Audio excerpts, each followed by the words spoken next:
Good morning, everyone. Thank you for joining us for the State of Student Debt Summit. We will get started here in just a minute or so.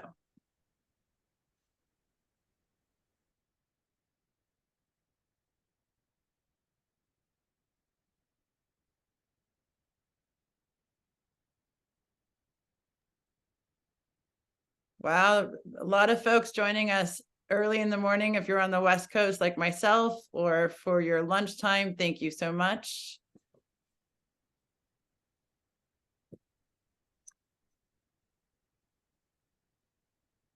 And as mentioned, we're just letting folks trickle in, and we will get started here in just a few minutes, or a few seconds, frankly.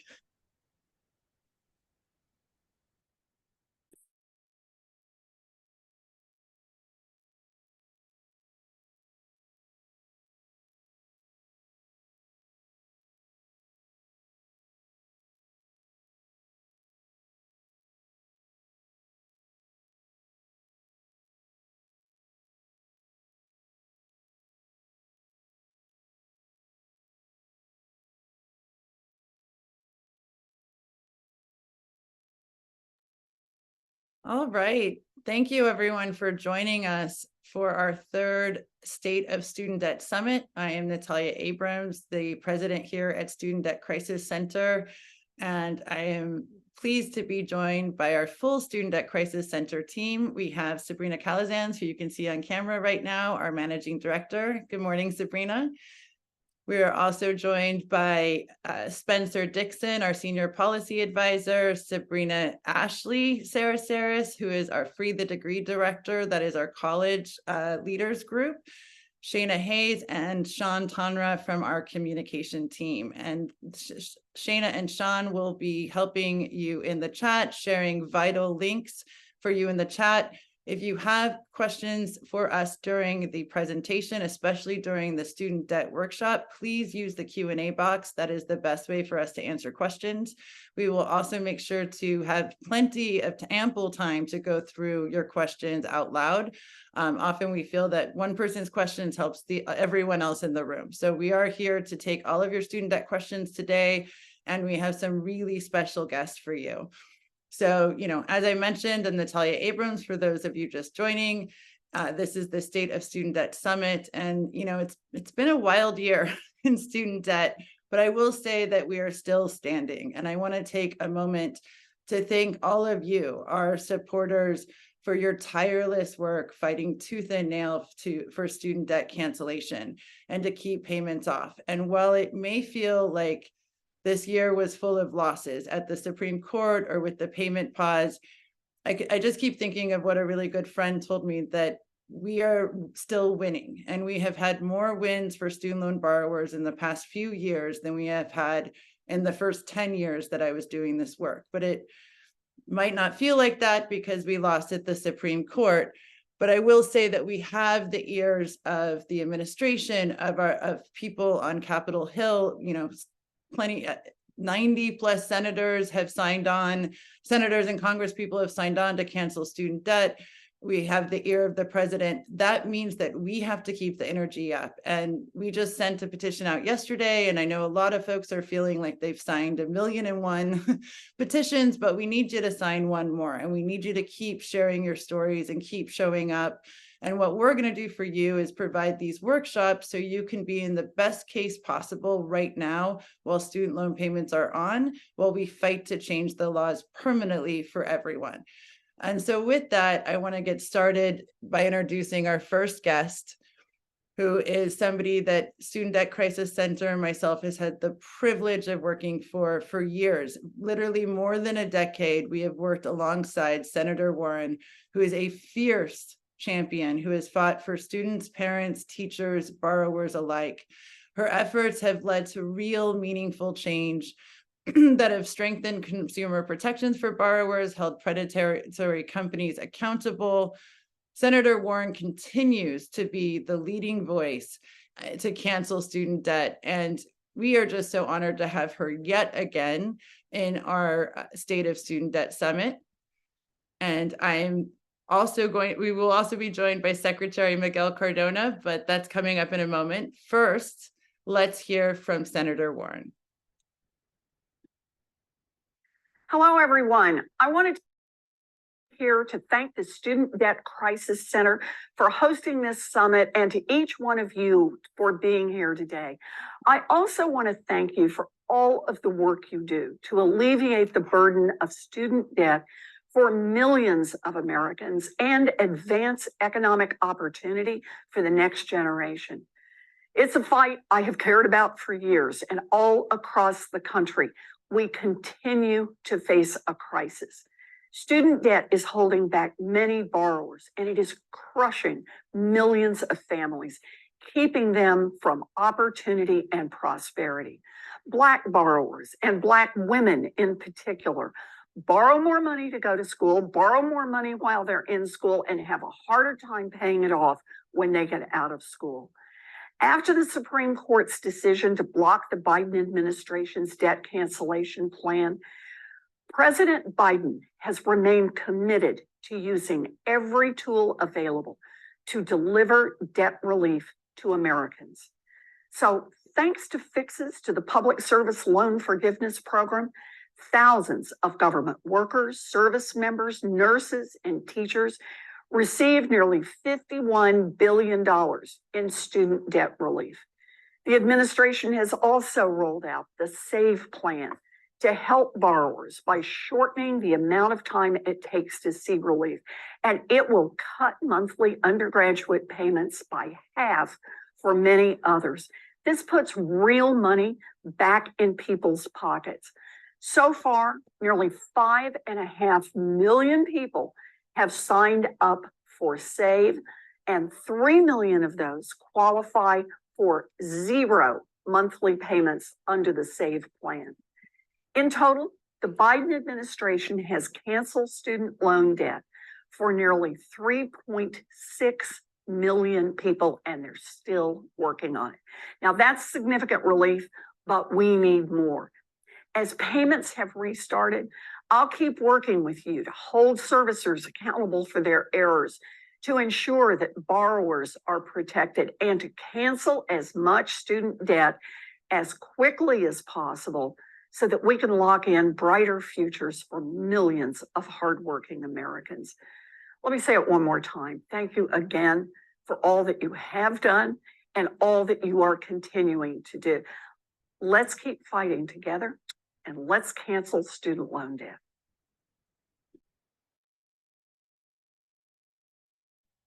Thank you, Senator Warren. My name is Spencer Dixon, and I'm the Senior Policy Advisor at SDCC. As my old boss, the senator, mentioned, the fight for student debt cancellation continues. After the radical Supreme Court struck down the Biden administration's original broad-based student debt cancellation proposal, the administration began pursuing a new plan under different legal authority. This authority requires a lengthier regulatory procedure that is already underway. Early next week, the Negotiated Rulemaking Committee will be meeting for the final time to discuss potential relief beyond the existing account adjustments and programs like public service loan forgiveness. You can think of this like the end of the beginning of this whole process. The Department of Education has released a framework that would provide additional relief, but in many ways does not go far enough. The good news is that there are tangible ways to encourage the administration to be bolder. We have a petition calling for broader, bolder relief that we're collecting signatures on. We'll share the link to that in the chat. Beyond that, we'll continue to keep folks updated on the process, including providing official public comment on the final rule that will be announced in the spring of 2024. This fight continues, and with your help, we're going to get this done. With that, I'm going to pass it to my colleague, Sabrina. Sabrina? Thank you, Spencer, and thank you all for joining us today. My name is Sabrina Calazans. I'm the Managing Director here at the Student Debt Crisis Center, and I'm also a student loan borrower. In 2021, I actually participated in a virtual roundtable discussion featuring Senator Warren, Senator Schumer, the president of NAACP, and also the U.S. Secretary of Education, Dr. Miguel Cardona. I shared the personal story of how student debt impacts not only me, but how it affects my sister, who is a recent graduate, and my dad, who has Parent Plus loans. And I've seen many of you writing in the chat here that you have Parent Plus loans. I wasn't fully aware of the scale of the student debt crisis at that time. I knew that it impacted me personally, but while listening to others sharing their stories, I realized just how big of a problem this actually is. And that actually led me to work with the Student Debt Crisis Center. So while a lot of time has passed since then, it has been great to see allies such as Senator Warren and Secretary Cardona still standing alongside us in this fight in 2023. Although it has been a very tough year for borrowers, and I know that as a borrower myself, we have seen some progress along the way. And that's why it's really important that we keep fighting and don't give up hope. We hear from folks every single day that they're struggling to afford their basic needs, such as housing and food and other bills. And I know that student debt cancellation would be life-changing for my family. And our goal at SDCC is to fight for all borrowers and all families. And with that, I'm going to kick it over to Secretary Cardona, who has previously served as the Commissioner of Education in Connecticut and has 2 decades of experience as a public school educator from Meriden, Connecticut. He began his career as an elementary school teacher and went on to serve as an elementary school principal. He currently serves as the U.S. Secretary of Education in the Biden administration and has fought on behalf of borrowers and students. The Secretary understands the importance of education, and it's why we are proud to have him as our ally. With that, I'll toss it over to Secretary Cardona. Hello, everyone, and thank you, Sabrina, for the kind introduction. It's great to connect again and witness your continued leadership. The Student Debt Crisis Center has helped reshape the entire debate around college debt and affordability in this country. To all the activists and advocates joining the summit, thank you. Your voices matter and your stories matter. You're the reason that President Biden fought to cancel up to $20,000 in debt for borrowers. You're the reason that we didn't give up after the Supreme Court shot us down, and why we continue to push unapologetically for greater debt relief. You're the reason we've offered over 7 million previously delinquent and defaulted borrowers a fresh start. And you're the reason we've worked from day one to fix the nation's broken student loan system. When I joined the department, I was appalled by the dysfunction in our existing loan forgiveness program. It was nearly impossible for eligible borrowers to get relief. In some ways, it felt intentional that obstacles were being put up. 98% of those who applied were denied. That's all changed. We've fixed broken programs, and our efforts are paying off in big ways. In fact, today I'm thrilled to share with you some new data. The Biden-Harris administration has now approved almost $132 billion in loan forgiveness for more than 3.6 million Americans. Let me say that again. Thanks to President Biden's leadership, we've approved nearly $132 billion in loan forgiveness for 3.6 million borrowers. This is historic. No other administration even comes close. I'm talking about teachers, social workers, those people we called essential, other public servants who couldn't get their loans forgiven until now. I'm talking about borrowers who were cheated and abandoned by their colleges and whose cries for help went ignored until now. I'm talking about Americans with disabilities and folks who spent decades in repayment, but who couldn't access relief until now. I also want to recognize SDCC's leadership in the Save on Student Debt campaign, and especially Natalia Abrams for her leadership. SDCC's webinars, clinics, and direct outreach to borrowers are helping people get enrolled in the most affordable repayment plan ever. Thank you. Already, nearly 5.5 million borrowers are on the SAFE plan. And for 2.9 million of them with lower incomes, many of them borrowers just starting out in their careers, they're paying $0 a month while still earning credit toward forgiveness. This is a big deal. We know that in the past, unaffordable payments were also a key reason so many borrowers fell behind.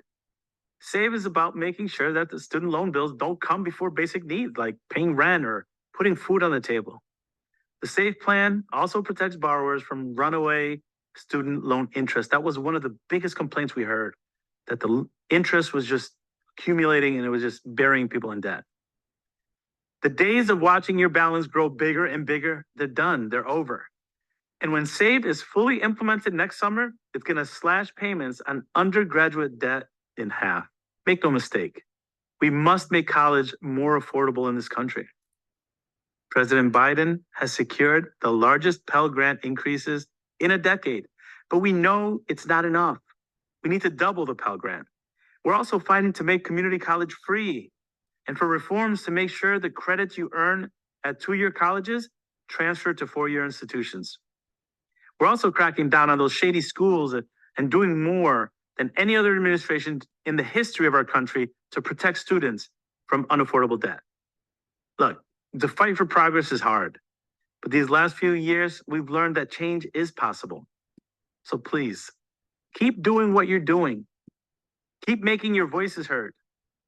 We need you in the fight for college affordability. I want to thank you for all you do.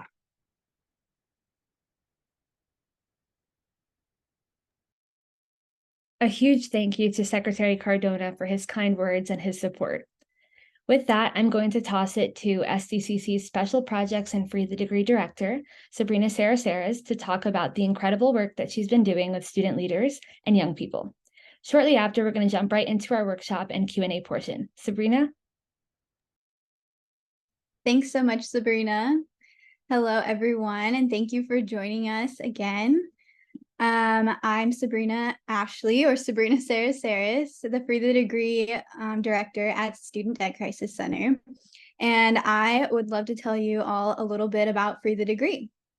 So Free the Degree is a campaign of college students, student leaders, and youth leaders across the country who connect to uplift each other and all the amazing work that they do around free higher education. This campaign was founded by SDCC in 2022, so it's relatively new, but this year we have reached some incredible milestones that we are very proud of. We were able to mobilize Free the Degree members at the People's Rally for Student Debt Cancellation this February in front of the Supreme Court. We've had several members host events, both virtually and in person, to advocate for free higher education and educate their peers about the student debt crisis. This July, we held our first in-person summit to connect leaders and learn from each other. And we've participated in uplifting legislation, as well as uplifting Free the Degree members who have run for office in their states and communities. This campaign has truly fostered the connection between students and organizations, enabling folks to work together for the first time on opportunities such as joint letters of support and connecting folks with press and media opportunities to ensure the youth voice is heard and acknowledged in this space, which we all know is just so important. For more information about our Free the Degree campaign, you can visit our new webpage at studentdebtcrisis.org/free-the-degree, which we will be dropping into the chat shortly. And we would love for folks to spread the word, check out what we're up to, and get involved. And with that, I will go ahead and kick us off for our student loan workshop for today. So today's workshop is going to go over the SAVE plan, the on-ramp to repayment, Fresh Start program, public service loan forgiveness or PSLF, and the IDR and PSLF account adjustments. At the end and throughout, we will be having extensive Q&A periods so we can all hear all the important questions that we're asking. And just a reminder that we are not financial counselors or attorneys. We are advocates and experts here to help. All right, so let's get into student loan types and servicers. On this next slide, we have a really nice breakdown of federal student loans. Unfortunately, on this workshop, we will not be getting into private student loans. But here you can see that we have three main buckets for federal student loans, which are direct loans, Perkins loans, and FFELP loans. So for direct loans, we have direct subsidized and unsubsidized loans, which the difference between subsidized and unsubsidized is just whether you accrue interest while you are in your in-school deferment period. We also have direct graduate plus loans, direct parent plus loans, and direct consolidation loans. Then we have Perkins and FFELP loans. Perkins loans are, Perkins and FFELP loans are no longer given out. The important thing to note about Perkins loans are that they are held by your institution. And for FFELP loans, we see that we have a few different kinds here as well, such as a subsidized Stafford, unsubsidized Stafford, FFELP Plus, and FFELP Consolidation. And just for clarification, before we get too into it, FFELP does stand for Federal Family Education Loan Program. So with your student loans come a student loan servicer. So here's a list of federal and private student loan servicers that you may have. So for federal student loans, you might have AidVantage, AES, CRI, Ed Financial, Heartland, Mohila, Nelnet, or OSLA. And for private student loans, which are mostly held by banks and private companies, you could have Discover, Navient, Sallie Mae, Wells Fargo, or SoFi. And the important thing to note here for student loan servicers is that they change frequently. So when you take out a loan, you might have maybe Nelnet as your servicer, and then maybe a few years down the line when you enter repayment, you could have a completely different servicer. And then maybe during your repayment process, you could have another servicer. This is common. They change all the time. So not to worry if your servicer does change. The important thing to keep track of is just all of your important documents. That way you can keep track of your student loans as they change through servicers. So once you get your student loan, you definitely need to head to studentaid.gov to understand your student loans and the programs that are available for you. So we're going to go ahead and walk through the login process and the website. So most importantly, if you have any questions about your federal student loans or the programs that are available to you, you just want to head to studentaid.gov. And an important note here is that you want to type it into your browser. You want to type in www.studentaid.gov into the browser. If you simply Google it, you could come across websites that are not going to be helpful for you.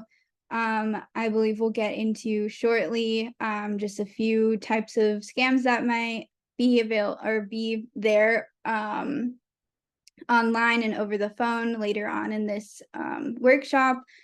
But definitely make sure that you are typing this in to make sure that you're on the trusted website. So once you head to studentaid.gov, you will be able to log in or create an account. So this is what the screen will look like. If you've forgotten your username or your password, not to worry. There are tons of ways to get those things cleared up. They will ask you for some personal information if you are creating your account, and this is important to give over. You are keeping track of your financial materials regarding your student loans, so you do want to input that. It is a secure website. After you log in to your FSA account, you will come to this screen, which is your dashboard. And as you can see here, there's tons of information. So under this My Aid section on the left, you will be able to see how much you owe in loans and how much you've been given in grants. And here in the center of the circles, we do have it whited out for privacy reasons, but on yours, you will be able to see the amount there. And it breaks it down into the principal and interest amounts for you. Then on the right-hand side of the screen, you can see that you can see your servicer, your due date, your total amount due, which is very helpful, and it can help you keep track of everything. And there are many tabs and many windows in this website. So if you ever do get lost, all you have to do is head to that upper right-hand corner where we have that red box with Spencer's name in it. Click the drop down and you can head right back to your dashboard. But this is where you can see all information regarding your student loans, if the status that it's in, what type of repayment program you're in, and then how much you owe. Once you have created your account for FSA or studentaid.gov, you'll also want to create an account for your student loan servicer. This is going to be very, very similar. The example we used here was Nelnet, so this is what their screen looks like. And again, you can create an account or you can log into an existing one. So you have your student loan, you're heading into repayment. We're going to go over some options that do not require any action on the part of the borrower for student loan repayment. So on this next slide, we do have another breakdown, which is great. We can see, again, we have kind of three main buckets here for repayment plans. We've got alternative plans that consist of the graduated repayment, extended repayment, and extended graduated repayment plans.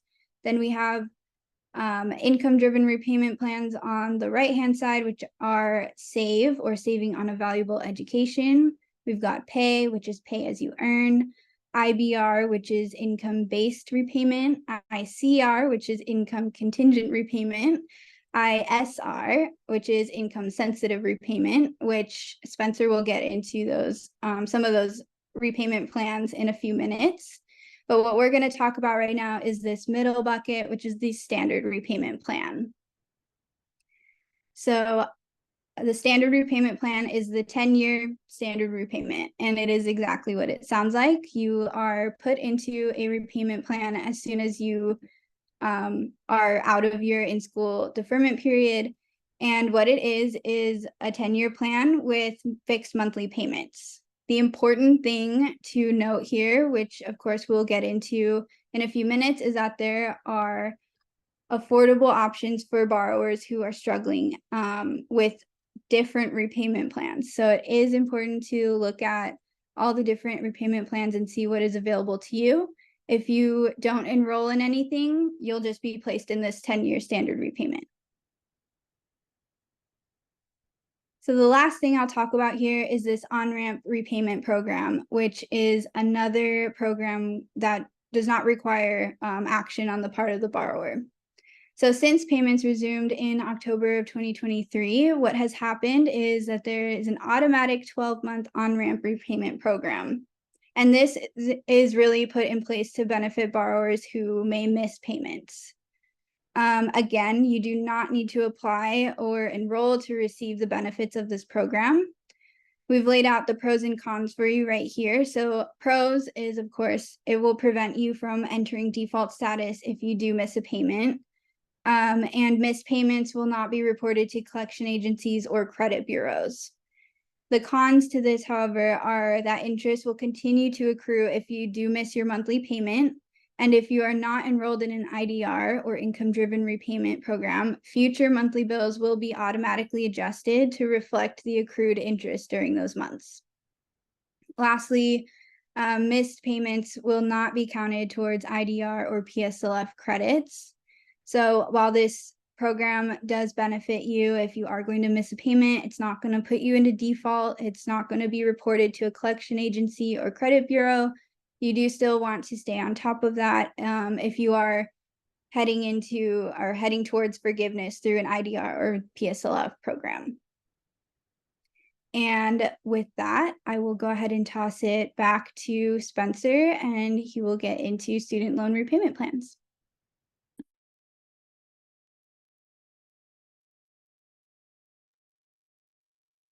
Thank you, Sabrina. Let me just get my screen situated here. So I'm going to be talking about the student loan repayment programs that you have to enroll in, which are the income-driven repayment programs. So on the next slide, just talking about those basic tenets of the program. So under an income-driven repayment program, your monthly payments are generally more affordable for most borrowers, and they're calculated based off of just two things: your income and your family size.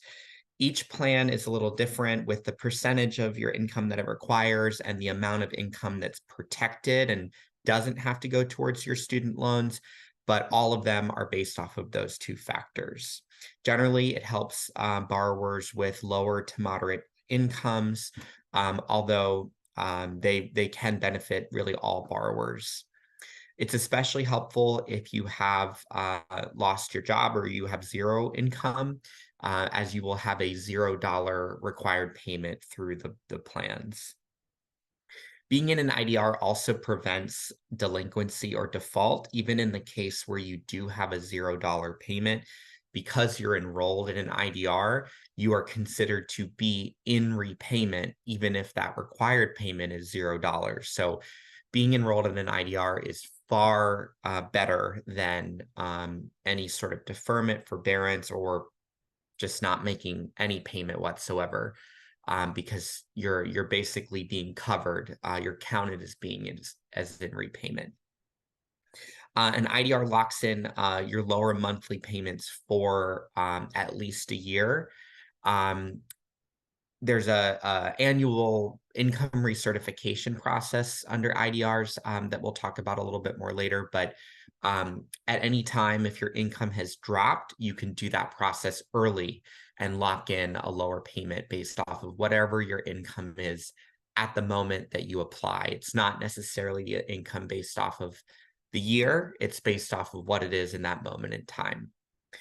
One thing to keep in mind is compared to the standard plan, which is 10 years of repayment, IDRs do have a longer repayment period of 20 to 25 years. However, if you are pursuing forgiveness through PSLF or just forgiveness through the IDR programs, you're still going to end up benefiting, even if that's a longer repayment period. But that is just something to keep in mind.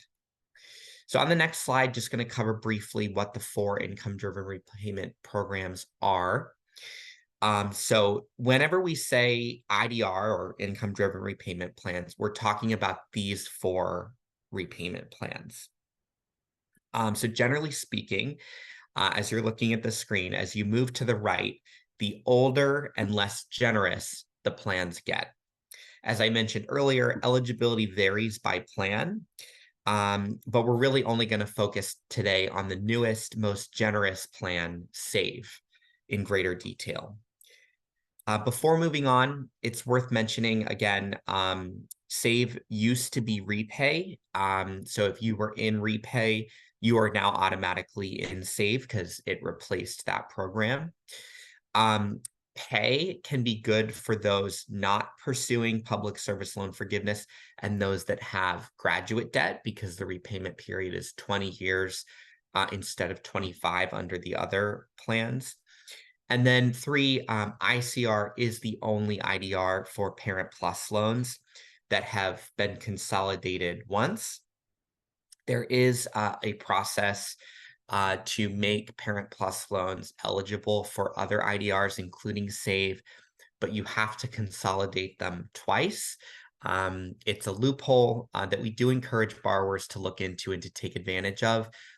It is quite complex, and we're not going to get into the details of that today, but I can share in the chat here a link to the Massachusetts Office of the Attorney General has a page where it walks borrowers through that process. So again, if you have Parent Plus loans and you're looking to try to enroll in SAVE and get a lower monthly payment, that's going to be what we would suggest. And we really encourage you to follow those directions to the T to make sure that you're able to benefit from that loophole.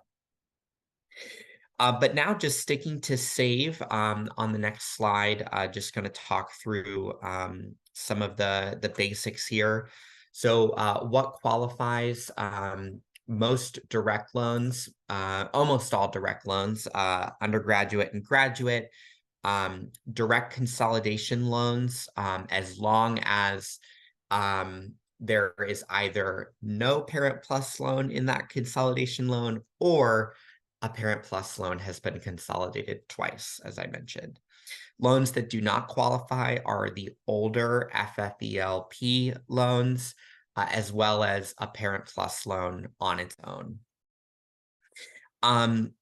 There is another feature of Save that's really helpful for a lot of borrowers. As I mentioned, all IDRs have an annual income recertification process. And that's a process that's tripped up a lot of borrowers in the past and has led to some unfortunate consequences, such as interest capitalization, where your balance grows by tacking on all of your accrued interest. Save allows borrowers to opt into an automatic recertification process. So folks that might benefit from this are those that have fairly consistent incomes. And you basically allow it to operate sort of on autopilot. So if you opt in, your annual recertification is done automatically by giving the Department of Education access to your annual tax return. And if once you give that permission once, and as long as you don't go out of your way to cancel it, you will remain enrolled in the program and have that done automatically. If you opt out to this automatic process, you do have to recertify your income at least every 12 months. But that can be a good option for borrowers that have fluctuating incomes, or again, if you have a drop in your income or your income goes to zero, it's always good to recertify early and lock that lower payment in. So next, going to talk about the provisions that are now in effect in the program. So some provisions of Save went into effect this past summer when the program launched, while others will go into effect next summer, which we'll talk about in a second. So borrowers enrolled in any IDR, as I mentioned, have their payment determined by just two factors: annual income and your family size. The lower a borrower's income and the larger their family size, the less they have to pay. Each IDR has a different measure of what counts as discretionary income and different percentages of your income that have to go towards your student loans. Basically, you can think of non-discretionary income as what the government considers to be needed to cover basic necessities. And it's treated sort of like the standard tax deduction. It's the part of your income that does not have to be calculated for your student loan payment. But unlike the standard tax deduction, the amount of income that's protected is much more. So under Save, for a single borrower, that protected income is about $33,000, which means any borrower that makes that amount or less will have a $0 monthly payment. All other borrowers that are above that threshold will still have that first $33,000 protected from having to go towards your student loans. So the 10% payment starts sort of at that threshold and above, which is why really almost any borrower, even with relatively higher incomes, could benefit from enrolling in Save. So think about this as the higher the threshold, again, the less you have to pay.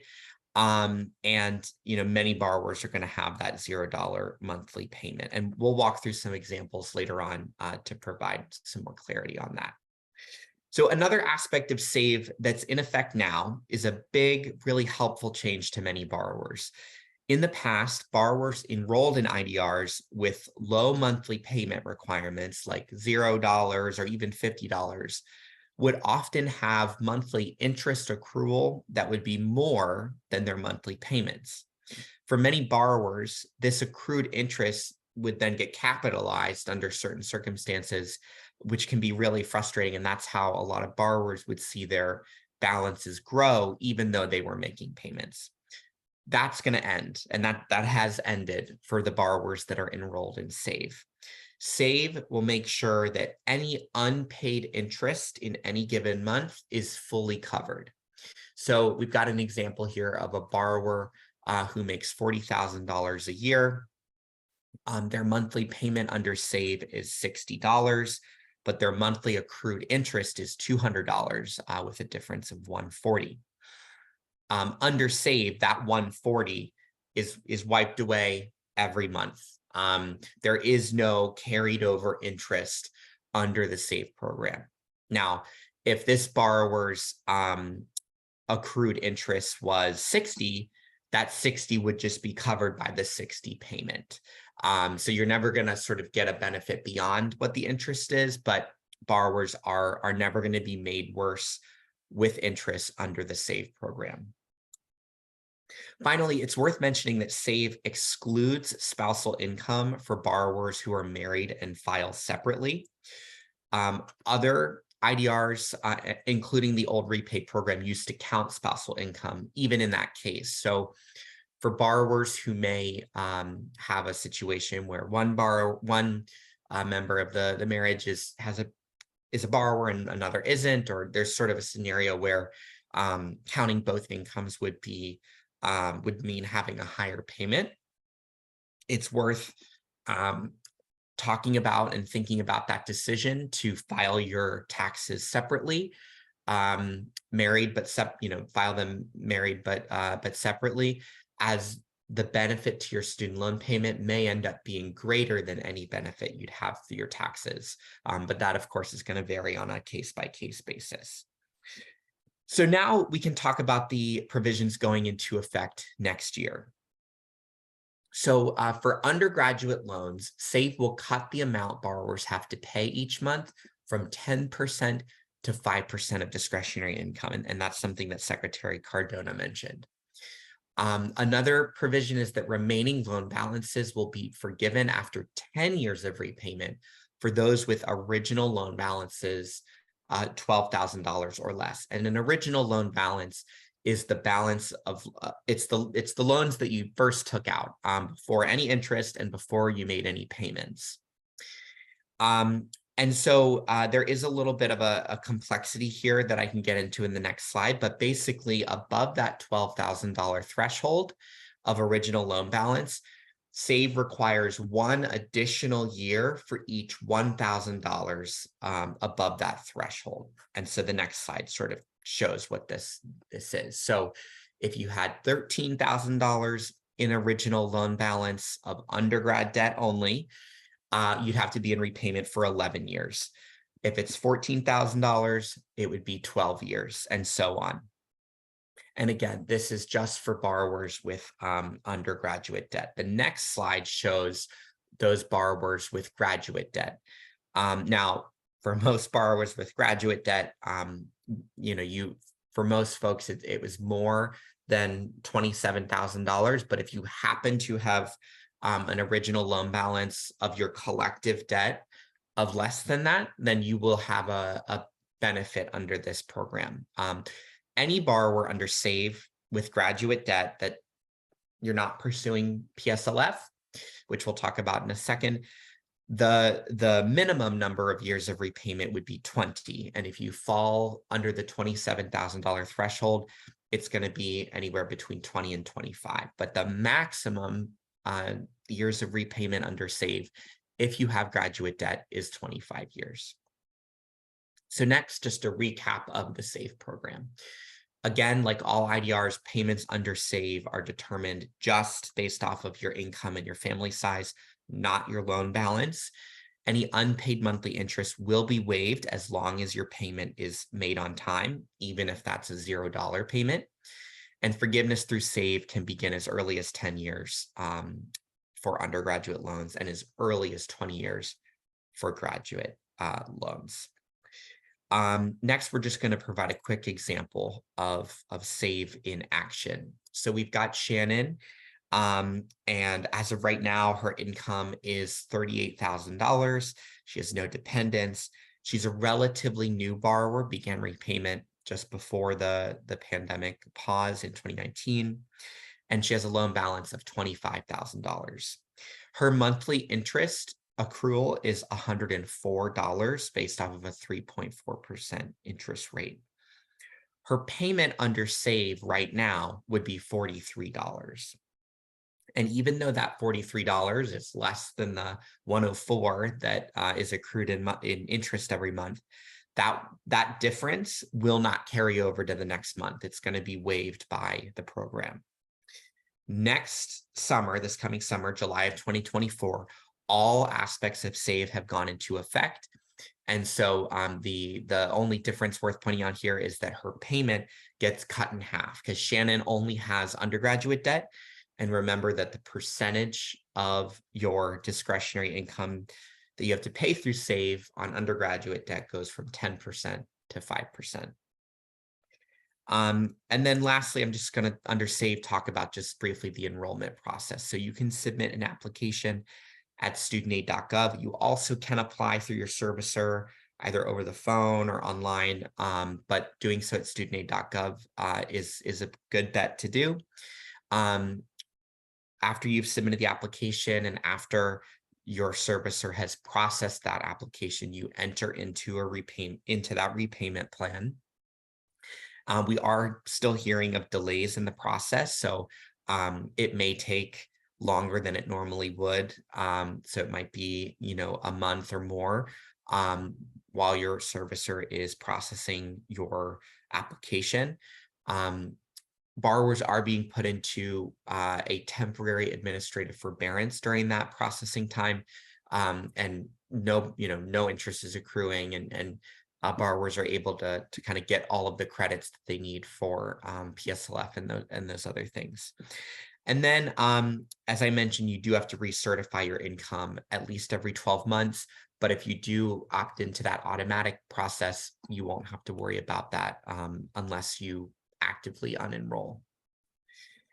So I know I have a few more slides, but want to take a moment to take some questions. I guess Sabrina, Ashley, or someone else from my team, do you mind reading out a few questions to answer? Yeah, I can jump in here, Spencer. We have a bunch of questions and we're doing our best to answer as many as we can. But one of the questions I'm seeing here is that the first one I see here is from Quinn. I'm on the SAVE plan, but my loan is accruing interest. Will I be responsible for that interest amount when my loan is finally forgiven? A lot of questions about interest accrual and seeing that right now. So is there anything you can share with folks? Yeah, that's a great question.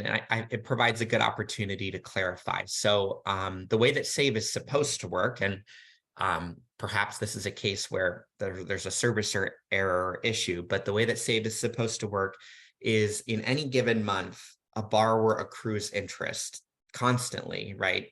Daily. But the way it's supposed to work is when you have your payment, that payment goes towards the interest. But if your payment amount is less than the monthly accrued interest, that difference will be cleared out each month. So I guess the clarification that I'm trying to provide is interest still accrues, but SAVE makes sure that that monthly accrual does not carry over. Your accrual should not grow from month to month, but it will grow within each month, if that makes sense. Got it. Thank you for clarifying. The next question here, we have a lot of Parent Plus borrowers here today. One person, Ray, mentioned, I was told by Nelnet that the SAVE plan is not offered for Parent Plus loans. Is this true? And what plans are available for Parent Plus loans? That is true on the surface. And as I mentioned briefly, there is this loophole, the double consolidation loophole, that if borrowers go through this lengthy process, they do end up making their Parent Plus loans eligible for SAVE. Because it is a loophole, you're not going to, unfortunately, receive any assistance from your servicer about this.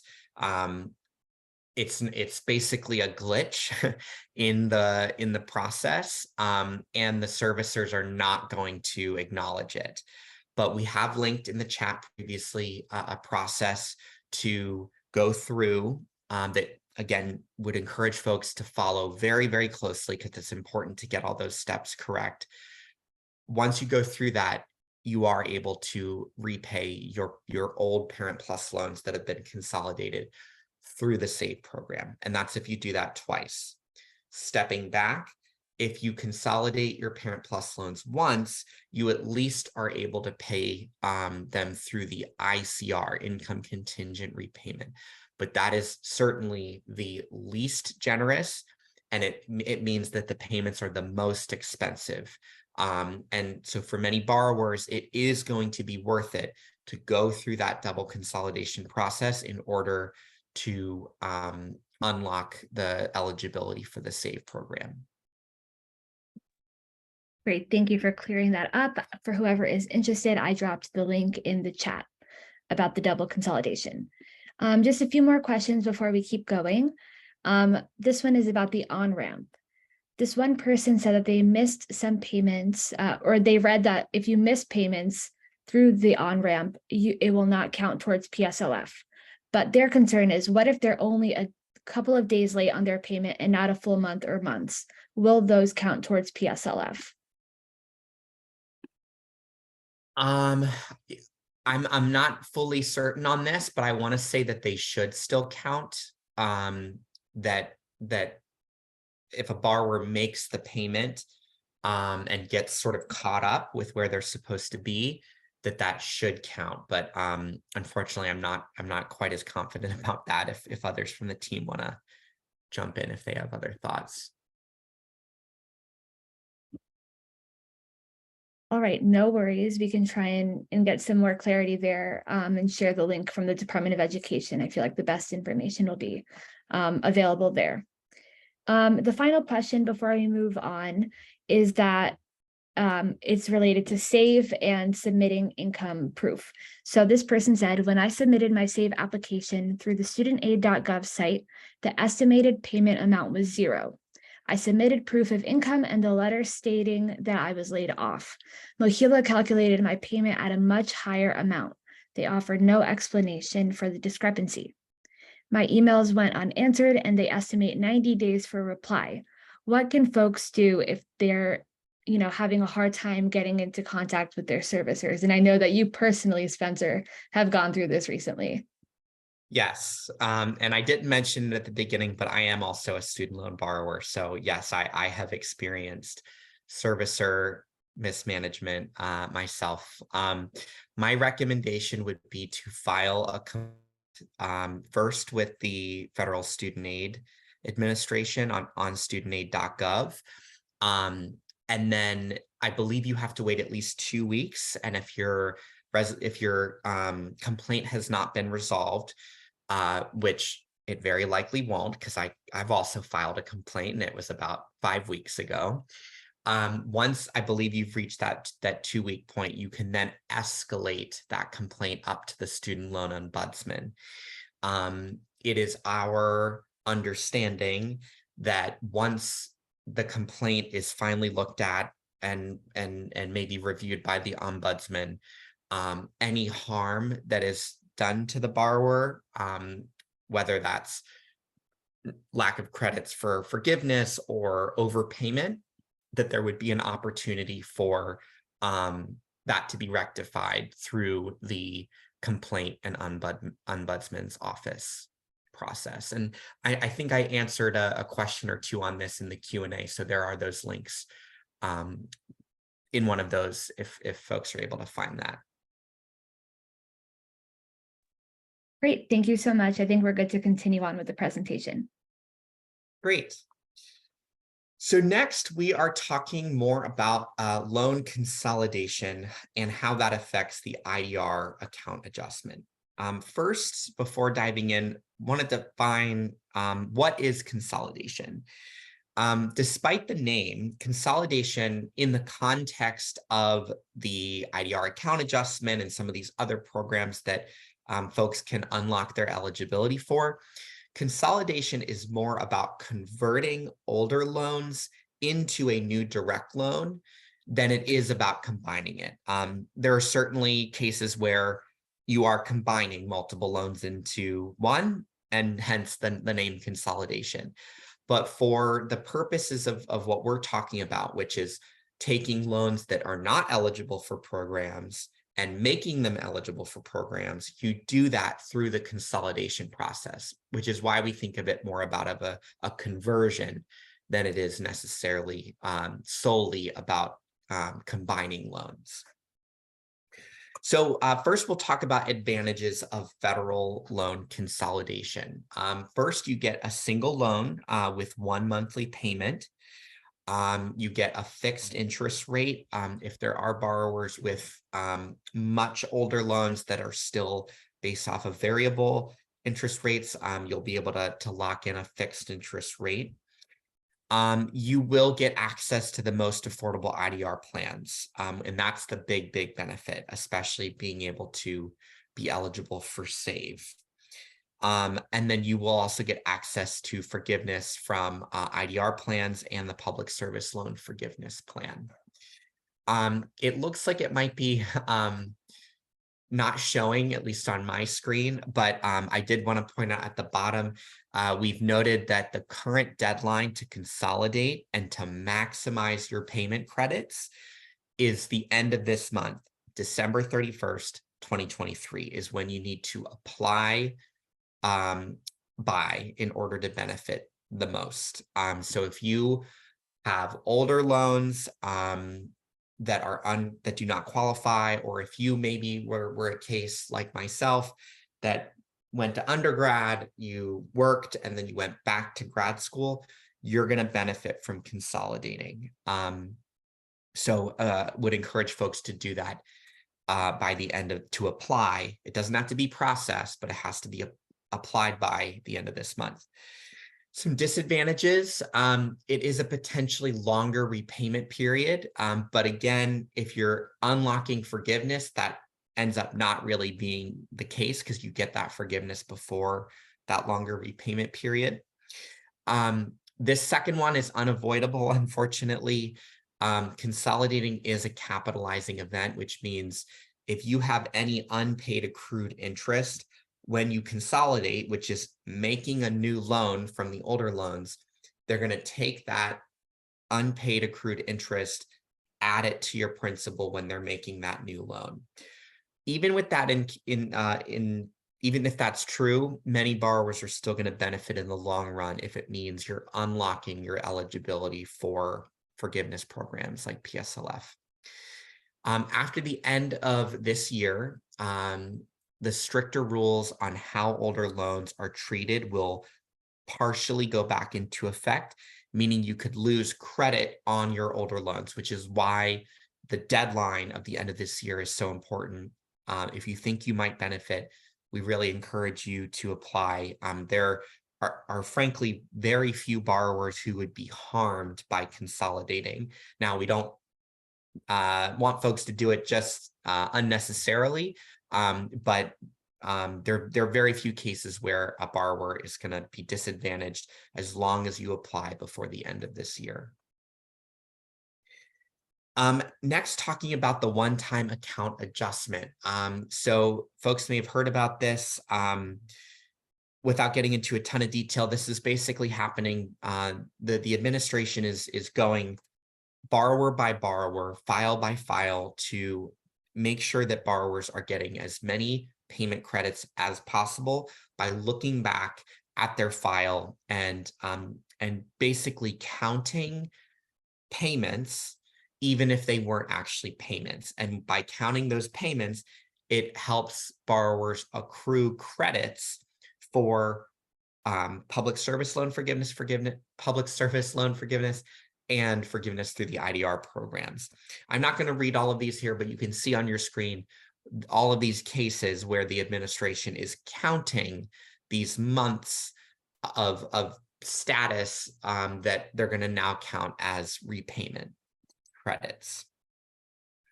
Next, we're going to break down how the account adjustment affects different borrowers. So first, the administration is looking at borrowers who have reached 240, which is equivalent to 240 months, which is equivalent to 20 years, or 300 months, which is equivalent to 25 years worth of payments for IDR forgiveness, or 120 months, which is equivalent to 10 years for those that are pursuing public service loan forgiveness.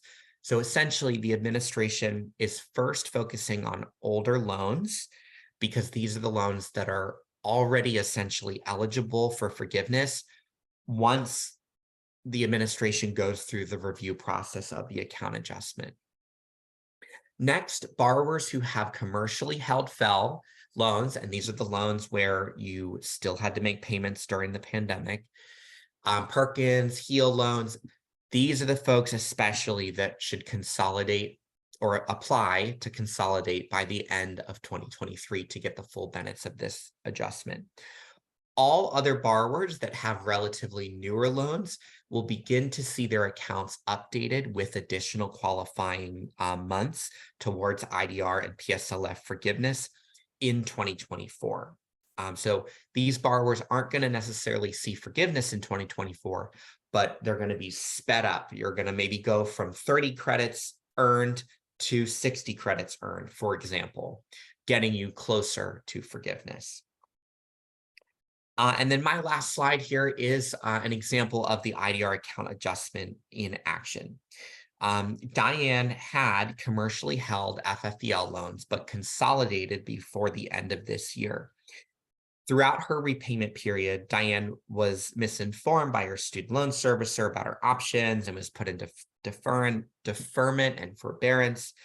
Because of the one-time account adjustment, which she became eligible for because she consolidated before the end of this year, Diane, by next summer, will have her loans forgiven because she will have been in some form of repayment on her undergraduate loans since 2004, which is equivalent to 20 years. So this is an example of a borrower who, without having taken action and without the one-time account adjustment, would still have a balance, but because of those two things, by the summer of this coming year, she will have had her loans forgiven, which shows the power of consolidating and unlocking your eligibility for these programs and the work of the administration on this program in action. So with that, I will pass it to my colleague, Natalia, to cover public service loan forgiveness and a few other things. Natalia? Thank you, Spencer. And thank you for everyone for staying on with us. Just a reminder to ask your questions in the Q&A box. We have been inundated with literally hundreds of questions from you all. We know that this is, complicated, we feel unnecessarily complicated. That's why we're working to help you untangle it, and also still fighting hard to cancel student debt. So Sean, if you can share that cancel student debt petition again. I just want to remind folks the fight is not over. We have not given up on the fight, but we have also heard from so many of you that you need help right now with your student loans, and that's what we're doing with this workshop. So now we're going to talk about public service loan forgiveness. This is by far one of the most generous programs out there, but it's limited to the work you do, which is in a public service job. And we'll go over that. So public service loan forgiveness is a program that started October 1st of 2007. We mention that because anytime worked in a public service job prior to 2007, while we thank you so much for your service, does not count for the program. So your tenure clock would start after October 1st of 2007. You need to work and make on-time payments for 120 months or 10 years to have your application approved. Payments are cumulative, not consecutive. This means if you take time off for whatever reason, go in and out of the private sector to public sector, the cumulative time will count. You do not have to work a consecutive 10 years. All remaining debt is tax-free. This is currently true for all IDR and public service loan forgiveness programs till 2025. Public service loan forgiveness has always been tax-free and will remain so. So what is the criteria to see if this is for you? One, do you have a direct loan? Or are you planning to consolidate before the end of this year to a direct loan? Does your employer qualify? And we will go over that. Are you in a qualifying repayment program? Don't worry, we'll go over that too. Then you want to make sure to document your employment using the public service loan forgiveness form or employee certification form. And then after 120, qualifying payments, you will receive full cancellation. There is no income limits for this in terms of how much you make. And there's also no cap on the amount that they will cancel. The best way to, take advantage of the public service loan forgiveness program is to combine the benefits with an income-driven repayment program. Income-driven repayment plus public service loan forgiveness equals maximum benefit. If you work or plan to work with a PSLF eligible employer for 10 years, or while you're in repayment, the strategy to get out of it is to pay as little as possible each month and have the most amount canceled at the end of that. And the way you do that is the income-driven repayment programs. So what does qualify for public service loan forgiveness? All of the direct loans qualify: direct subsidized, unsubsidized, graduate plus, and direct consolidated loans, including if you've consolidated one with a parent plus loan. I will say though, the parent needs to work in the public service job, not the student or not their child. Employers, all levels of government, state, local, 501c3 nonprofits, and other critical public service careers. If you are a nurse that works for a nonprofit hospital, if you are a police officer, firefighter, if you are a custodial engineer at any one of these public service locations or places, that will count as well. Repayment plans. So the reason that we have this kind of complicated thing is that there's still time, if you're on an older FFEL loan, to consolidate into a direct loan. You want to do that before the end of this month because all past time will be counted. We are working hard to extend that deadline, but there are no guarantees. So we just want to stress again that if you are looking to do public service loan forgiveness, if you are looking into the income-driven repayment adjustment, if you have been in a repayment plan for a long time and want to make sure you don't lose that time, you want to consolidate before the end of the year. We cannot stress this enough. After the end of this year, it will be the standard plan and the income-driven repayment plans, including SAVE, that will qualify for public service loan forgiveness. What does not qualify? So the FFEL loans, unless you do that consolidation before the end of the year or you already have. Perkins loans, unless they're consolidated into your overall direct loan. Loans in default. Again, unless you utilize Fresh Start or get your loans out of default, you can still qualify for public service loan forgiveness. Private student loans do not count. This is a federal program for federal student loans. In terms of employers, government contractors do not count. We get asked this question a lot. So if you work for the government, but you are paid as a contractor and not a part of the overall business operations, that will not count. Working at the labor unions will not count. Perfectly fine if you are a teacher who belongs to a labor union, that counts. But if you work at, for example, our friends at the AFL-CIO, the folks that work there, that does not count. 501c4 nonprofits, those are typically political groups, and religious instruction, as we've been told, time on the pulpit does not count. Repayment programs. After December 31st of this year, so starting January 1st of 2024, the alternative plans such as graduated, extended will not count, and any time in deference, forbearance, or default also will not count. So let's look at public service loan forgiveness in the context of the pandemic and loans for the majority of borrowers being placed on pause for over 3 years. We had a pause on payments from March of 2020 that ended on August 31st. If you were on the PSLF track and currently working in your government job, you could get essentially 42 credits for free. That's over 1/3 of your 120 payments or 120 credits. Even if you're finding out about public service loan forgiveness for the first time today, but you had a federal student loan and you were doing the work, that time will count. If you have an older FFEL loan, again, you will want to consolidate before the end of the year, but nonetheless, you can get 42 credits essentially for free. Another reminder, as most folks know that have been following us, interest did start to accrue on September 1st, and payments have now been in effect for almost 3 months. So here's the handy dandy checklist for public service loan forgiveness. You want to confirm that you have a qualifying loan.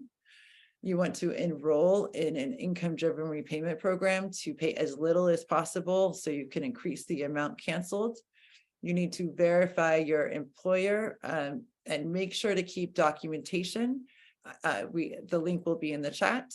And then continue to work full-time and complete the 120 payments. And full-time is 30 hours or more per month, per week, or classified as full-time. There's also a one-time account adjustment for public service loan forgiveness, like there is for income-driven repayment. You'll see again there in red. If you are looking into any of these adjustments or public service loan forgiveness and you have past time you want counted, you need to consolidate before the end of this month, the 31st of December. What the account adjustment does for public service loan forgiveness, if you have 12 or more months of consecutive forbearance or 36 or more months of cumulative forbearance, you will receive public service loan forgiveness credit for those periods of time.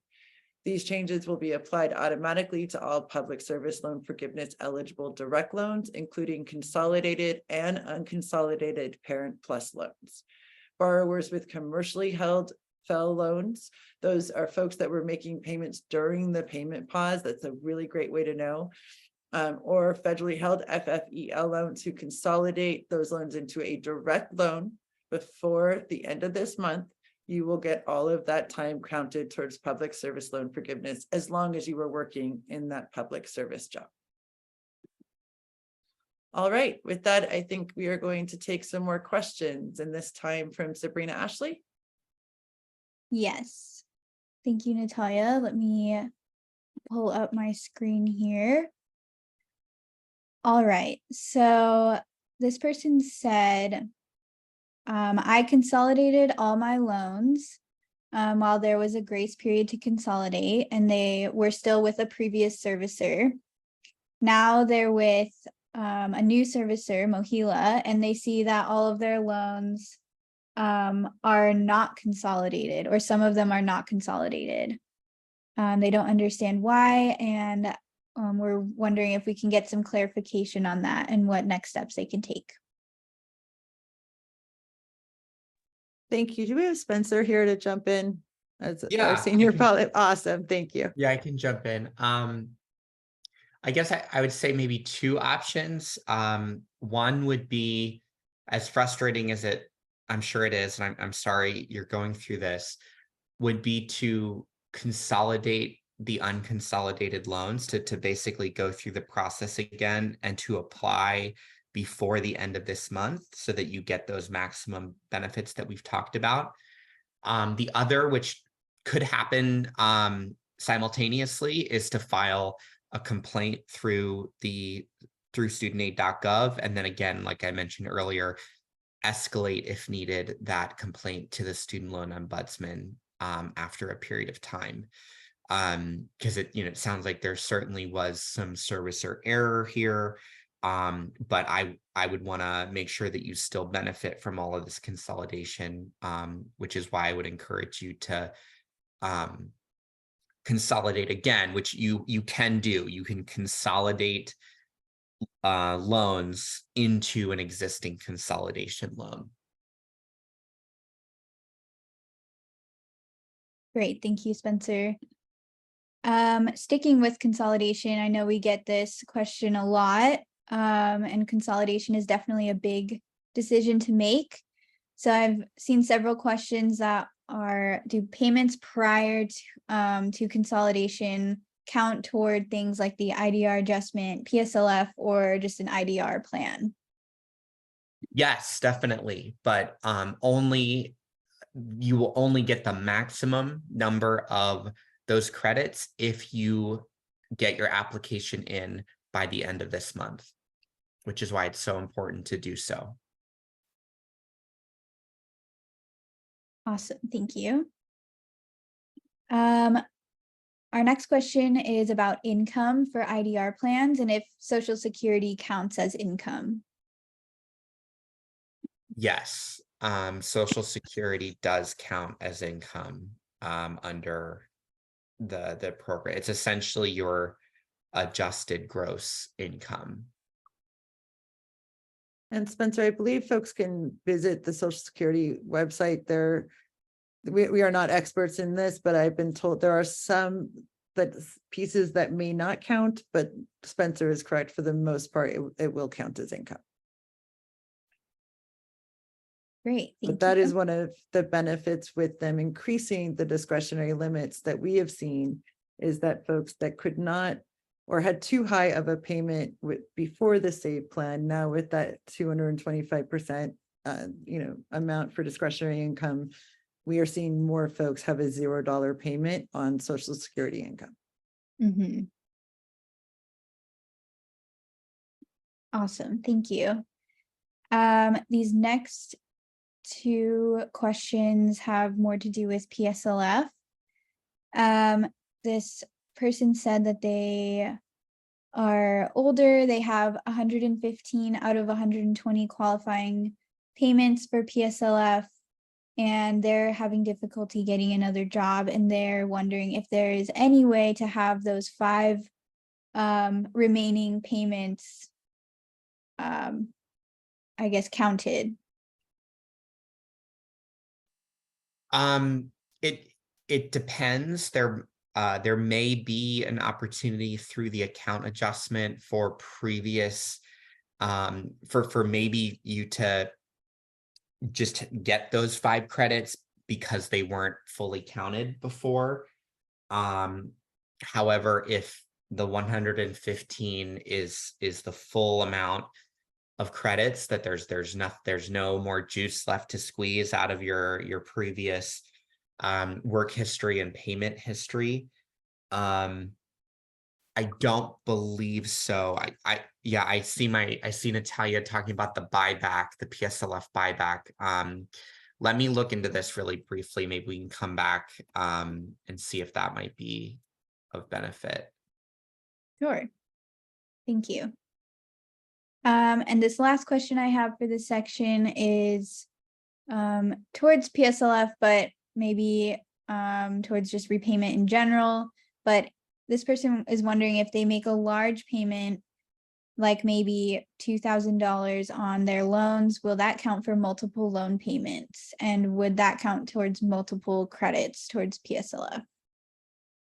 So unfortunately, you cannot expedite the PSLF process. It needs to be 120 on-time monthly payments. You cannot make 2 payments in a month.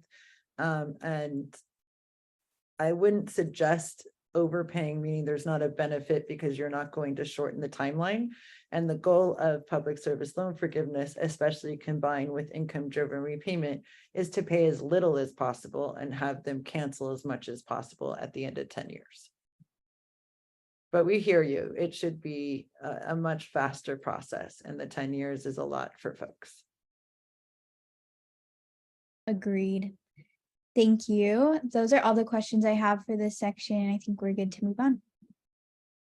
And just to answer the buyback, as I thought might be the case, really only counts if you had enough employment credits. So if you had 120 or more employment months of PSLF eligibility, but for whatever reason, there were 5 months that payments weren't made, there is an opportunity for the buyback. And would encourage you to look into that, and I can link to the buyback landing page on studentaid.gov right here in the chat. But again, it's the buyback only really works if you've got your full employment history of at least 120 months, and it allows you to basically retroactively apply payments on top of those employment months. But if you have less than 120 employing qualifying credits or months, you would have to go back to work for those remaining credits.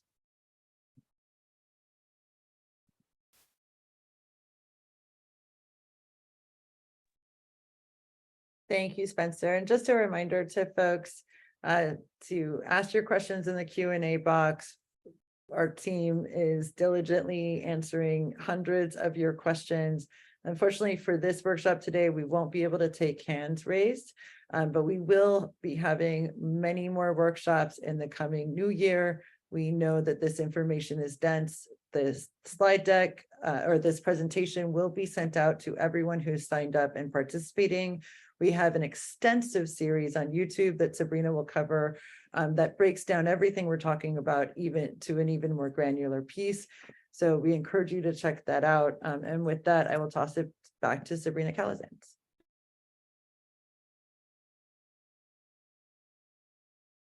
All right, thank you. We're going to be discussing getting your loans out of default. Okay, so for borrowers that have their loans in default currently, there is something called the Fresh Start program. This program essentially streamlines this process to help you get out of default. Although there is an exception for this program, and that includes school-held Perkins loans or loans that went into default after March 20th of 2020. So if you were in default prior to that, then in that case, Fresh Start is something that is available for you. A few of these benefits have been applied automatically to eligible borrowers, and they expire 1 year after the payment pause ends. So unless you take additional steps outlined on the next slide, which we will discuss shortly. So some of these benefits include access to federal student aid, stopped collections, eligibility for other government loans, the restored ability to rehabilitate loans, and loans classified as current to credit reporting agencies rather than in collections. So how do you enroll in Fresh Start? So there are 3 ways that you can do that. You can either go online to myeddebt.ed.gov and log into your account there. You can also call in by phone, and we encourage you to have, as much paperwork as you can. If you have your most recent federal tax return, if you don't, you can still call, that is okay. And you can expect it to take, it says about 10 minutes, but I always tell folks to just be mindful because we don't know. And they're going to ask you a few pieces of information. And to that, you should say that you would like to enroll in Fresh Start to get out of default. And if you don't want to do it either of those ways, you can also send in a letter by mail stating, again, that you would like to use Fresh Start to get out of default and bring your loans back into good standing. All right, this is a really important piece of our presentation because we have heard from folks. I myself have received debt relief scam letters throughout the payment pause before payments even came back on. And so this is really important. If you hear or receive a phone call saying that someone is from the Department of Education, or getting a letter that says that they're offering a loan consolidation or a debt forgiveness in exchange for a fee, you might see something about bait and switch where they offer immediate loan forgiveness and deadline approaching. These tend to be scams. Definitely be mindful and take a look at that. The Department of Education does not cold call people. They will not call you and say, we're offering you loan forgiveness. They do not charge you for anything. It is all free and accessible at studentaid.gov. So if you do feel like you're uncertain about things, you should look at studentaid.gov first before you share any sort of personal information. Please do not share your social security number or any bank account information over the phone or via email to folks. Other predatory practices include upfront fees, again, claiming to be the Department of Education, and then promises of loan forgiveness. If by some, if by mistake you have shared your information with folks and you feel like you were, involved in a scam, if you're having issues with your student loan account, if you feel like there are complaints that you need to make that, as Spencer said, you have already submitted a complaint via studentaid.gov and you have not heard back after 2 weeks, there is the Department of Education Student Loan Ombudsman Office that can really help you to resolve discrepancies with your loan balances and payments. They can help to explain any loan interest and collection charges, and they can also identify options for you to resolve any issues related to consolidation, service quality, default status, bankruptcy, income tax refund offsets, and other concerns. They really are a great office. We know that they have been inundated, so we always advise folks to be patient. I know it is definitely very tough. Sean is sharing Bonnie Latrell's email, who is a student loan ombudsman, in the chat. So definitely take a look at that if this is something that you would like to pursue. And as Natalia mentioned, we have done a workshop series, and I also want to let you know that we plan on doing a lot more workshops in 2024. This is not the last that you'll see us. We'll definitely be back.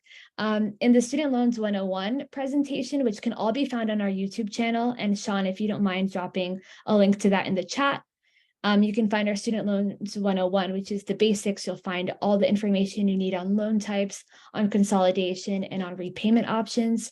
In the 201, we talk about the different plans, policies, and programs. So we discuss the SAVE plan in depth again. We discuss the on-ramp program, Fresh Start, and the IDR account adjustment. For the 301, Pathways to Forgiveness, this is especially helpful for folks trying to pursue public service loan forgiveness, teacher loan forgiveness, other forgiveness programs such as borrower defense or closed school discharge, and IDR forgiveness. So all of that can be found at our YouTube channel. We also have other presentations. This presentation will be emailed out with a link to our YouTube channel within 24 hours via Zoom. We will be sending that out so you can rewatch this again. You can find all of this information there, and feel free to share it with your loved ones who may need it as well. All right. And with that, there are a bunch of links here with all of the information that you may need. So if you need to circle back to this presentation, you can do so. Find all of the links that you need here. And with that, I'm going to toss it back to Sabrina Ashley to do our Q&A portion for today. Awesome. Thank you, Sabrina. Let me pull up my screen again here. All right, let's get into it. So this first question is about the SAVE plan and other IDR plans. And this person wants to know, are there any downsides to changing to the SAVE plan instead of sticking with a different IDR plan?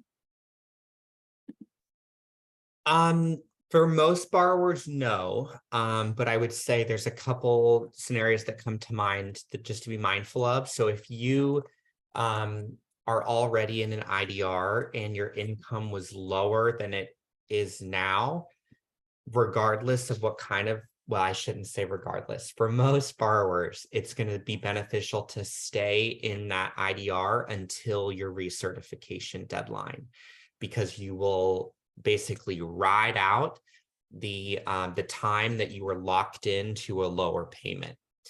The other scenario that comes to mind is if you are a borrower with graduate debt and you are not pursuing public service loan forgiveness, the pay plan may end up being better because you could end up getting forgiveness 20 years versus 25. But like a lot of student loan issues, it does depend on a case-by-case basis. Mm-hmm. Thank you, Spencer. This next question is there a location where a borrower can see how many payments they have been credited? Yes and no. So if you are pursuing public service loan forgiveness, you will see that number once your PSLF forms have been processed and accepted by the PSLF servicer, Mohila. So that's the case for PSLF. And that really only applies if you've basically been current on all of your forms and everything. When it comes to IDR forgiveness and other credits, no, not yet, but it is our understanding that once the administration finishes the account adjustment process next year, all borrowers will be able to see what their credit status is for at least IDR forgiveness. Got it. And I just want to note for folks, I know we are at almost the end of our time here, but I do have a few more questions, so I'm going to sneak them in real quick. So this next question is about hearing back from servicers about forgiveness for IDR, PSLF, all that good stuff. What is the timeline there, and what happens in the meantime? So it's really hard to put a time estimate because of the return to repayment and the servicer mismanagement that we continue to see. However, generally speaking, we've heard that for most borrowers, their applications for IDRs, including SAVE, generally are processed within a couple months, but again, it really can depend. The administration did announce that borrowers who are experiencing delays in their applications should be put into an administrative forbearance that pauses interest and basically makes sure that borrowers are not harmed. If you are not in that administrative forbearance, again, I would encourage you to submit a complaint, because servicer delays should not result in borrower harm just because they're taking forever to process these forms. Mm-hmm. Thank you, Spencer. This next question is about repaying loans and PSLF. So this person said, I am just starting to repay a Parent Plus loan. I know I should have been paying on this, but they didn't. I've applied for public service loan forgiveness because they work for a qualifying company. And they want to know, can I qualify for PSLF now and make the payments for the 120 months, or will they have to reapply after they've made those payments? I think they might be also considering consolidation. Okay, I don't know that I caught all of that, but it sounds like they don't currently work for a PSLF employer. Is that right? Mm-hmm. So as Natalia mentioned, PSLF is retroactive in that you can go back if you've never filled out a PSLF form, which the form is called an employment certification form. You can do that at any time, and you can certify your payments, your credits for when you did work for a PSLF employer. That being said, you do have to still be working for a PSLF employer. Well, first you have to get the 120 credits. If you're already there with your previous employment, you have to be working for a PSLF employer when you apply for final forgiveness. So I'm not sure if that answers all aspects of that question, but hopefully it does. Awesome. Thank you, Spencer. We have a few more questions here. This person said they only have graduate debt. So does that mean that their payments won't be reduced in a year under the SAVE plan? That's correct, unfortunately. It'll Well, remain at 10%.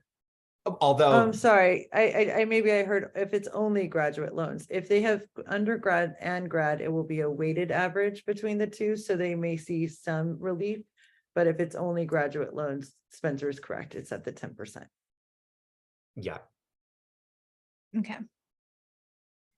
I think we mentioned this briefly in the workshop, but this is a very popular question. If your loans are forgiven, does that amount show up as earning for the year? No. and not until in 2025, it potentially could for income driven repayment programs, but again, we're fighting very hard for that. As of right now, no, any of these income driven repayment account adjustments, public service loan forgiveness, regular IDR, or income driven repayment forgiveness will not be counted as income, and meaning you will not be taxed on it. Exactly. And I guess just to add on to that, if you're getting forgiveness through PSLF exclusively, that will always be tax-free. Got it. Thank you. This is a brief question about the double consolidation process. This person said, if you do the double consolidation process for parent plus loans, do all the rules for SAVE apply for loan forgiveness once that's complete?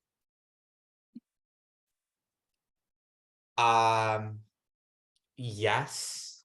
I guess maybe to answer it generally, if you're able to enroll in SAVE because you've gone through the double consolidation process, all aspects of SAVE that we've outlined apply. But it depends on like the loan type. For example, like a parent plus loan for the purpose of like the graduate versus undergraduate, parent plus loans are basically counted as graduate loans. So those would be having to be repaid minimum 20 years, maximum 25 years. And the parent plus part of the loans would be repaid at the 10%. Got it. Thank you. That was the last question that I had marked here. I know that's not the last question in our chats, but I think Sabrina dropped it in there. If we did not get to your question, you can always reach out to us. But that's all I have. Thank you, Sabrina, and thank you to the entire Student Debt Crisis Center team. Huge shout out to our team for taking as many questions as they can, and to Sabrina Calazans, our managing director, for steering the ship for today's summit. So and especially thank you all for taking time in your morning or mid-afternoon to learn about student debt and see where you can plug in, help, and also help yourself manage your own loans. Have a great day. Thank you all. Thanks, everyone.